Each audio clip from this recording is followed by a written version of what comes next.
In the days when the cost of air travel was prohibitively expensive for the average American family, summer vacations for most of us usually involved loading up the family car and hitting the road.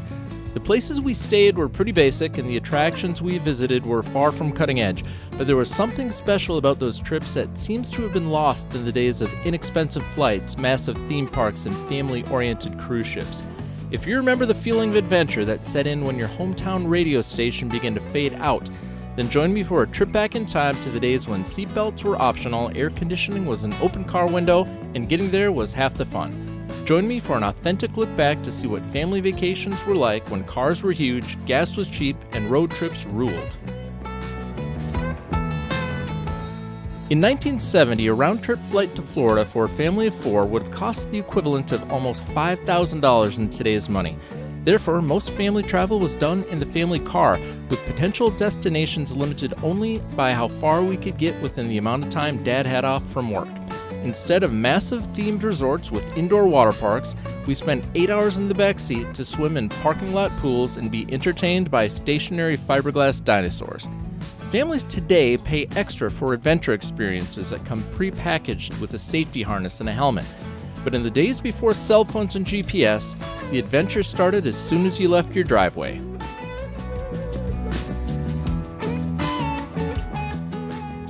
If you're like me and you cherish old family memories, I bet you'd be fascinated by all the lost family history you could uncover with the help of today's sponsor, MyHeritage. I've been using MyHeritage for 3 years, so it's really cool to have them partnering with me on this video. MyHeritage is the world's #1 family research site, and right now, they're offering you a 14-day free trial when you scan this QR code or click my link in the description. Let me show you what it can do. Just put in a few names, and the Smart Match feature will begin identifying and matching up your relatives. Then, using instant discoveries, you can add entire branches to your family tree with just a click. Within half an hour of logging into MyHeritage, I traced a branch of my family back 10 generations and discovered that my first American ancestors arrived from England just 12 years after the Mayflower. I never knew I had relatives who fought in the Civil War. I now know of several. MyHeritage had draft registrations, photos, and quite possibly the same newspaper article in which my great-great-great-grandparents would have learned about the death of their son Job. With over 90 million users and more than 36 billion historical records, you'll find things on MyHeritage you won't find anywhere else, including old photos you've never seen, uploaded by family members you've never met. Here's a picture they had of my great-grandfather Halvor from Norway. MyHeritage also has an easy-to-use photo enhancement tool that can repair, colorize, and even animate your photos with a few simple clicks. Here are my great-great-grandparents Mons and Ann, brought to life by the MyHeritage Live Memory feature. To grab your 14-day free trial of MyHeritage and start uncovering your lost family history, just scan this QR code or click my link in the description of this video. You may be amazed by what you find. I know I was. The origins of the American road trip trace back to the 1920s, when the mass production of automobiles, especially the Ford Model T, made car ownership accessible to the middle class. As these new automobile owners began driving their cars longer distances, small towns and enterprising landowners began developing automobile camps and tourist courts to meet the demand. The real boom, of course, came after World War II, when the combination of higher incomes, paid vacations, the baby boom, along with better cars and an improved highway system transformed regional vacation travel from a challenge into a leisure activity.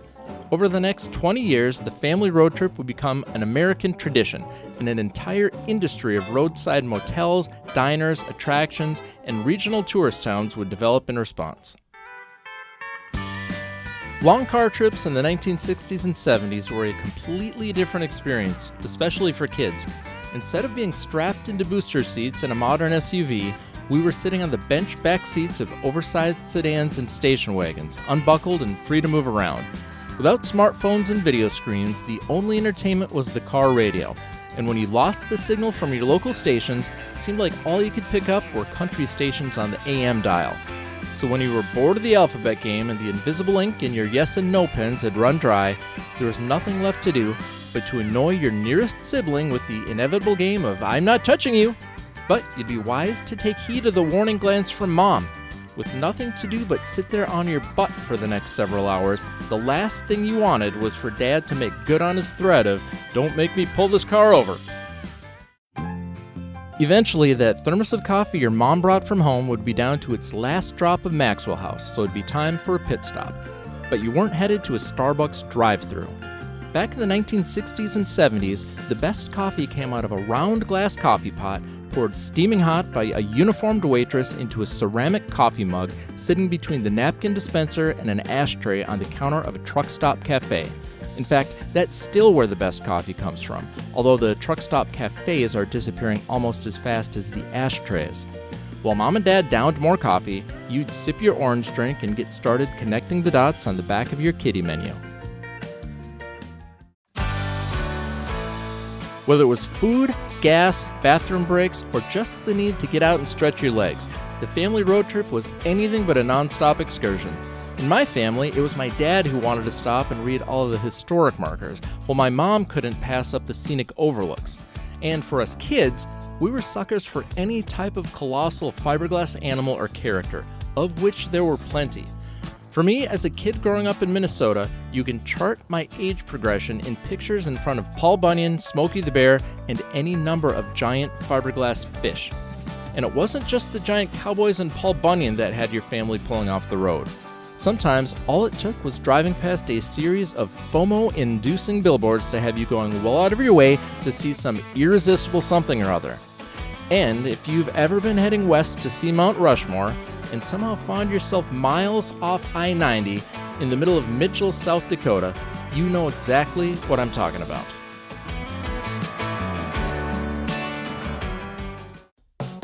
Fortunately, no matter where in the country you lived, there was always a place within a day or two's drive that, at least in some way, was more interesting than the place you were coming from. Many of these locations developed around already existing natural features or historic sites. The western half of the country had mountains, historic Old West towns, and beautiful national parks like Yosemite, Yellowstone, and the Grand Canyon. The eastern part of the country had mountain retreats like the Borscht Belt resorts of the Catskill Mountains and the honeymoon resorts of the Poconos. There was Niagara Falls, New York's Lake George, and any number of beach towns up and down the coast from Cape Cod to Florida. Further south, towns like Cherokee, North Carolina, and Gatlinburg, Tennessee, grew into tourist destinations following the establishment of the Great Smoky Mountains National Park in 1934. Even in the middle of the country, there were some natural wonders to attract travelers, including Missouri's Lake of the Ozarks, Arkansas's Hot Springs, Mark Twain's hometown of Hannibal, Missouri, and my family's go-to spot, the Wisconsin Dells.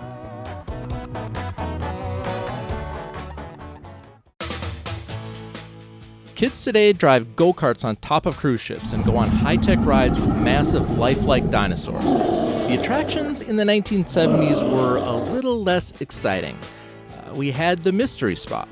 Perhaps you remember visiting that geologic anomaly where the laws of gravity had gone berserk, and you could take pictures like this.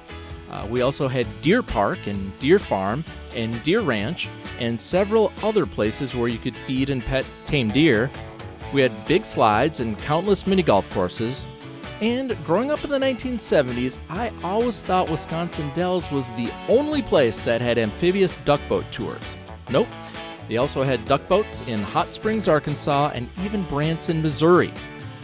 We also had enchanted forests, prehistoric lands with more fiberglass dinosaurs, various water ski shows, and of course, Old West theme parks. There was Six Gun Territory in Florida, Frontier City in Michigan, Frontier Town in New York, Maryland, and Oklahoma, Fort of the Osage at Lake of the Ozarks, and a unique park called Ghost Town in the Sky that sat on top of Buck Mountain in North Carolina. Wisconsin Dells had Fort Dells. Inside the stockade walls of Fort Dells, you could take a paddle wheeler cruise on the River of Adventure, drive old-fashioned cars, get a ride on the Dells Fargo stagecoach, and tour the park aboard the Kilbourne and Western Railroad. Kids were deputized and issued badges to help in the hunt for the bank robber Black Bart. The pursuit would always end with a shootout between Black Bart and the marshal, after which Black Bart would be tossed into jail by the marshal with help from all the little deputies. By the late 1970s, the cowboy theme had faded in popularity, and most of the Western-themed parks went out of business, including Fort Dells, which shut its gates for the last time in 1985. But you can still catch a ride on the train, which is now in service again at a new attraction just down the road. Just like Disneyland featured a nostalgic Main Street USA, tourist towns had their own Main Street USA, except the shops and the nostalgia were authentic. Well, as authentic as any Main Street made up mainly of restaurants, gift shops, and candy stores could be. Back then, the shops were independently owned, and you could usually find the friendly proprietor right there behind the counter. In addition to the gift shops and candy shops, while walking the Main Street sidewalks, you might also find haunted houses, old-time photo parlors, wax museums, and those old shooting galleries where you drop in a quarter and fire your rifle at light-sensitive targets to launch tin cans into the air, start the cuckoo clock, or get the man sitting at the piano to play a tune. While some of the old tourist towns are still around, sadly, much of their nostalgic charm has been lost. Many of the independent gift shops are now gone, replaced by a string of indistinguishable t-shirt shops, each trying to outdo the next with the most offensive shirts they dare display. Families today stay at brand-name hotels with indoor pools and indoor hallways. In the 1960s and 70s, we stayed in canvas tents that leaked in the rain, tourist motels, and rickety old cabins with questionable plumbing and a fly swatter hanging by the door. But honestly, we couldn't have been happier. Tourist motels had swimming pools and sometimes outdoor games like shuffleboard or horseshoes. Campgrounds usually had game rooms with pool or ping pong tables and maybe some early arcade games. Sometimes there would be outdoor movie nights or an evening hayride. We stayed at a family-owned resort called Anchor Bay, and while you couldn't really call it a hayride, every morning Grandpa Need would drive the kids around the grounds in a homemade wooden trailer attached to one of those old-fashioned two-wheel lawn tractors. As far as I was concerned, that was as good as any amusement park ride anywhere. While today's cruise ships and mega resorts offer non-stop activities and endless entertainment options, our vintage road trip vacations gave us something even more valuable: time spent together. Because of the fact there wasn't always something exciting to do, it left us more time to hang out with each other and do stuff we didn't do at home. Things like swimming, fishing, playing shuffleboard, or even just playing cards with each other.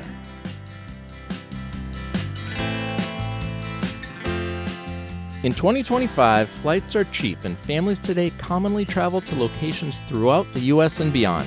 Vacation options include massive theme park resorts, luxury vacation rentals, and family-friendly cruise ships.